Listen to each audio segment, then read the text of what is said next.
Welcome to the Week in Review, the show that brings you up to date on the week that was. Here are the top stories. RBI says India's banking system can handle shocks. Investigative agencies may be kept out of Privacy Act. And North Korean dictator Kim Jong Il dies. We start with India's financial industry. On Thursday, the Reserve Bank released its new financial stability report. It concludes the country's banking industry can cope with credit risk shocks. RBI's stress test found that when bad debts were increased to 150% of their current state, the system was reasonably poised to deal with it. Despite the good news, RBI warned that bad debt was now the biggest problem the banking system faced.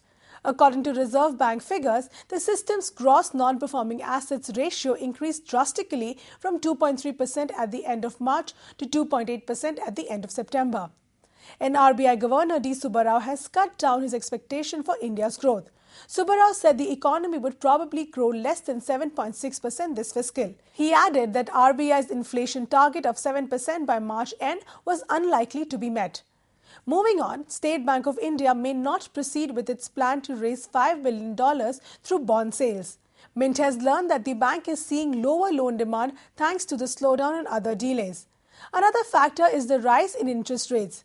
Of course, SBI could reconsider its decision next fiscal. The bank had planned to borrow $5 billion worth of foreign debt through so-called medium-term notes. In other news, India's big telecom operators have suffered a legal setback. The Department of Telecommunications has declared illegal all 3G roaming deals between operators. It is sending out notices to operators. Back in July, operators like Bharti Airtel and Vodafone signed agreements that allowed them to offer 3G roaming services even in telecom circles that they had not won. But government-run BSNL complained to the DoT, leading to the latest decision. Also in corporate, the many troubles of India's airline industry are not new, but a recent study concludes they are losing money just by running flights. The Consultancy Center for Asia Pacific Aviation says airlines lose at least 1,300 rupees for every passenger they fly. All in all, it expects they'll lose $2.5 billion this fiscal. The estimate says this fiscal has been the worst ever for India's airlines. It also says banks that have lent to airlines could take a hit. Staying with aviation, the European Union's controversial move to charge airlines for their carbon emissions has received legal backing. On Wednesday, the European Court of Justice gave unreserved support to the decision. The court said the emissions scheme did not violate international laws or the Open Skies Agreement. Under the scheme, flights in and out of the EU will have to buy permits starting the 1st of January. By 2020, the scheme is expected to cost €9 billion. Switching to other news, India's proposed privacy law may not keep your information very private. The Home Ministry is demanding law enforcement and intelligence agencies not be included under the legislation. But the Department of Personnel and Training feels an exclusion would be against the spirit of the proposed act. Government agencies are believed to intercept about 10,000 calls at a time. In 1997, the Supreme Court issued guidelines that said only Home Secretaries at the centre and state could authorize the tapping of phones and other electronic communications. And here are some stories in brief.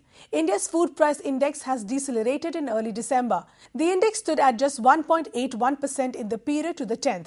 The previous week, it was at 4.35%. Fortis Healthcare India Chairman Malvinder Singh has said his company will complete the purchase of group company Fortis Healthcare International by month end. The deal is worth $665 million. Malvinder Singh and his brother Shivinder control Fortis India and completely own Fortis International. Ratings agency Fitch has warned that rising coal prices could trigger financial troubles for Indian power companies. It said a combination of high fuel cost and a weakening rupee could cause some projects to default on their debt. More than half of India's power comes from coal-fired plants. And finally, it's the end of an era. North Korea's enigmatic dictator Kim Jong Il is dead. He is believed to have died last Saturday and was apparently 69 years old.